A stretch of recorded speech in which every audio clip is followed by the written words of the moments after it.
Oh my goodness. Part 2 of the developer update is out, and they were not kidding. There was way too much to fit into the one post. We've got a few more killer updates, some perk updates, a massive hatch and key change, plus we finally get some information officially revealed about the Boon Totems. I'm super excited to bring this to you. Come along and let's see what's in this. The first change we have here is to the Deathslinger. Now, Deathslinger has always been a pretty strong 1v1 killer, but due to his 110% movement speed, he, like most ranged killers, suffers from a lack of map pressure, aka being able to move around the map fast enough. Survivors are mostly put into a lose-lose situation because Slinger can zone you with his weapon by aiming down the sights, then hitting you almost instantly with a basic attack, or he can shoot you without having to fully aim in and hit you anyway. So the proposed changes we will see is Slinger will no longer be able to shoot unless he is fully aimed down the sights. There's also going to be an increased delay after cancelling your shot before you can basic attack. Pretty much the same as Pyramid Head's small delay between the M2 power and the M1 basic attack. They have, however, decreased the movement speed penalty while aiming down the sights, although I do not think this is enough to save Slinger. They have also changed his terror radius to 32 meters, as he does not have a lullaby like other ranged killers. As we know, a lot of killers run monitor and abuse on Deathslinger, which means they can basically sneak up on you with a ranged attack, and that feels a little bit unfair. Overall, I think this will send Deathslinger into the bullied realm of killers.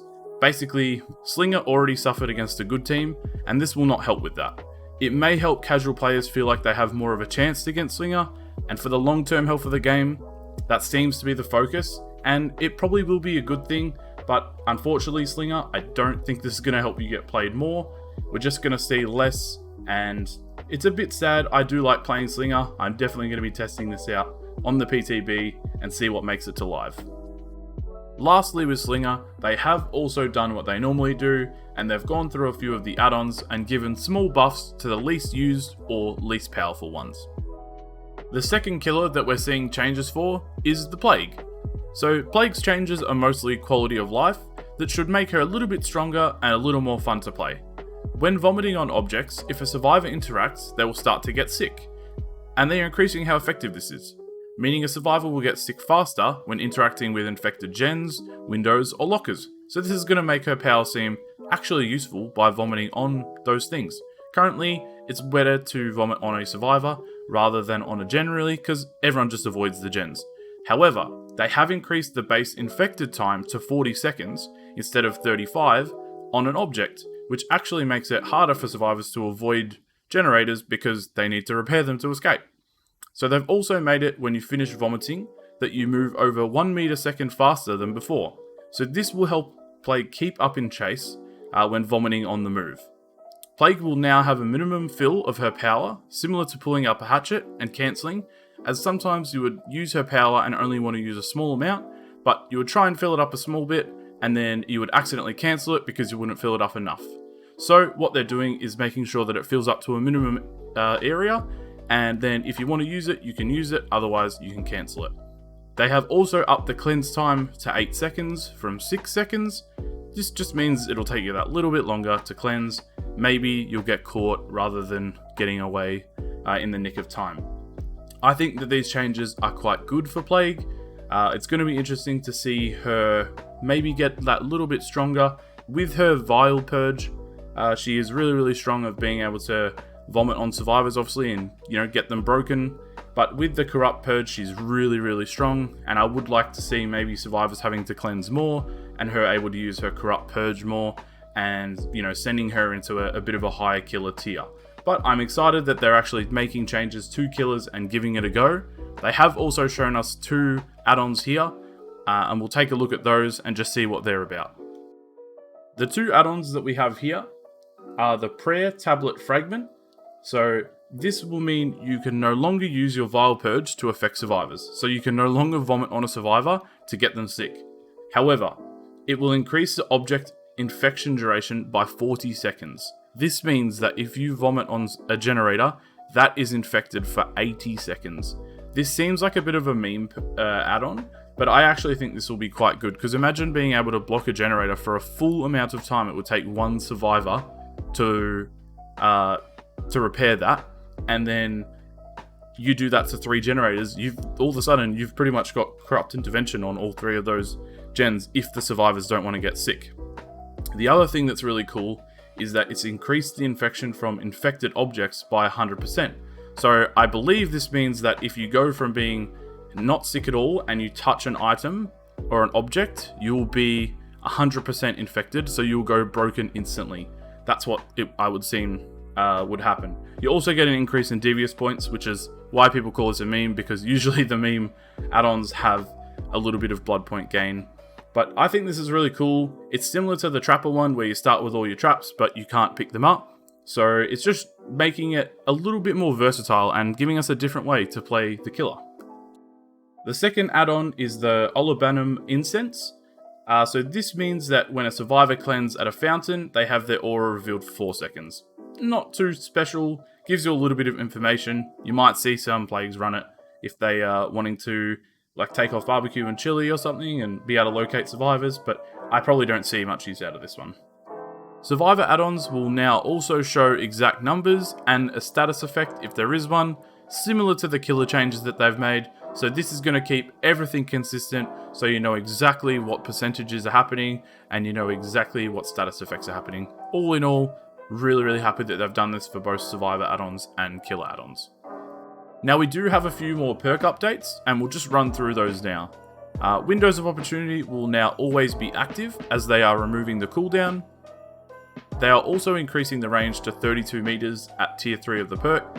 This is going to work similar to Zanchin Tactics, and I think this will be cool for those people that really love those long chases and chaining loops together, because you're going to be able to see everything that's available to you in such a wide range, and you're going to be able to make some really cool plays, or at least just know where safety is. One of the most underrated uses of Windows is when you are actually not using it in Chase though. I really like the change in meters, because if you're working on a generator and you're watching someone run around and you're watching pallets get thrown and you're watching maybe a survivor throw a pallet and then they get close to a window, you can kind of see that survivor's plan of attack and the way they're moving, and you can also tell if they're going to come towards you. So that can give you a lot of information even when you're not actually in Chase and using it. Repressed Alliance now can be used after 45 seconds, which simply means that it can be used more often, so we might see a little bit more of it. The one big one out of this is Built to Last, and this is an insane change. So after you finish using an item, you can now hide in a locker for 12 seconds at tier 3, and the item fills up to 99% of its charges on the first refill. After you've used that 99%, the next time you can jump back into a locker for the 12 seconds, 66%. And again, after that time, you can jump back into a locker, 33% fill again.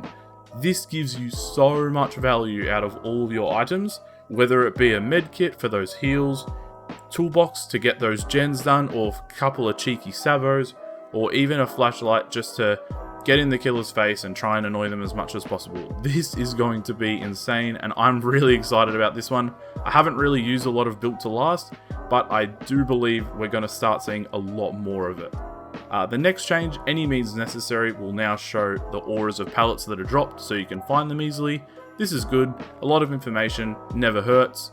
No Mither now will make you 75% quieter and 25% extra recovery speed. This is really cool because No Mither can be fun to use, but it still needs to be kept as like a harder perk to use because people like the challenge. Also, Mindbreaker / Fearmonger is what they're going to be changing the perk to once Stranger Things leaves the game. Will give you blindness and exhaustion now, which means no aura reading perks will work. It's not super impactful, but it's not too bad. It means that if someone's on hook and you have Kindred, you won't be able to see them. It'll just make it that you have to get off a gen to do stuff. If the killer has a ruin, it's going to start regressing. It just kind of helps the killer in a small way. So it's not too impactful, but it's cool to see them give it a little bit of extra flavor. Arguably, the biggest change in this developer update is the hatch and key change. The hatch can no longer spawn if there is more than one survivor in the trial. I'll just let that sink in for a second. No more than one survivor in the trial. This means no more 3 to 4 person hatch escapes. This means no more 1 generator left, wait till someone dies, 3 survivors escape out of the hatch. You will also need to use the key for a few seconds before it opens the hatch, similar to opening a door. You will not lose progress if you are interrupted by the killer, so if you are able to open it a little bit, the killer finds you, potentially you stun the killer, try and make your way back there, open it a little bit more, do that kind of a couple of times. I'm sure it won't be too much of a bar to fill up, but it just means that it's not just bang, I go into the hatch and I'm gone. This is going to help so much with killers feeling cheated or hard done by when there are the 3 people left and they completely ignore the last gen, just go for the hatch. Or there's 4 people left and you get in that stalemate of, I'm going to wait for 1 person to die because I want us to get the hatch. In my eyes, this is a fantastic change and it will force more fun in-game opportunities where survivors actually have to make plays and have to engage the killer in that last gen time or, at the end of the game. I just think that this has been coming for so long and I'm so excited about this. This is actually a game changer. We are finally finding out about Boon Totems officially and how they work. And don't they look beautiful, that nice blue aura there. For anyone that listens to my podcast 2 in the Basement, we predicted that they would be blue, not sure why, but they look amazing, and I'm so happy to finally find out about them. So survivors will bless a dull or hex totem, which will take longer than cleansing a regular totem. This will place a positive effect on the totem for the survivor, and depending on how many boon perks they have, it will add that effect to all. So if they have 3 boon totem perks, it'll add all those 3 perks to that 1 totem. If the killer snuffs it out, then all of those effects will go. So as said here, the killer can snuff out the boon totem, but it will return back to a dull totem. It is unclear if you'll be able to infinitely bless the totems or if there will be a cap or tokens or something like that, but I'm sure we'll find more out in the PTB as we play. Killers will also be able to hear the boon totem, so this is going to help them locate and try and snuff these out. This is a really cool idea because it means that perks like Inner Strength or Counter Force that directly impact totems, they can be countered by your own teammates because they're blessing totems, but you want to cleanse that totem because you want to heal or you're trying to find the hexes and things like that. So it's going to bring a kind of back and forth even between the survivors themselves. Obviously, adding an extra killer objective is not always great because killers can feel overwhelmed already, so hopefully it's not too strong, but hopefully it's strong enough that it does have some sort of an impact. I assume that boon totems will affect all survivors, even if they do not have the boon perks equipped, but I'm not too sure on that. Overall, I'm super excited for all these changes and I cannot wait to test them out in the PTB. There are also some teasers of new or changed add-ons being posted on Twitter, but I'll be sure to cover those more on the podcast that I'll be recording this week. Thank you so much for watching. I hope you're all as excited as I am. This has got me really fired up for Dead by Daylight and the future, and I'm really excited to see them making really positive changes. See you later, and thanks for watching.